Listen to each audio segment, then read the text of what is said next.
পড়াশোনায় মন বসছে না? এই 5টি টিপস বদলে দেবে তোমার অভ্যাস। প্রথম টিপ, প্রতিদিন একই সময়ে পড়াশোনা শুরু করো। প্রতিদিন একই সময় পড়লে মস্তিষ্ক সেই রুটিনে অভ্যস্ত হয়ে যায় এবং মনোযোগ বাড়ে।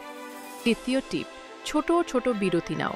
উদাহরণ হিসেবে পমোডোরো টেকনিক ব্যবহার করো, মানে 25 মিনিট পড়াশোনা করো, তারপর 5 মিনিট বিশ্রাম নাও। এতে মস্তিষ্ক সতেজ থাকবে এবং ক্লান্তি কমবে। তৃতীয় টিপ, পড়ার সময় মোবাইল দূরে রাখো।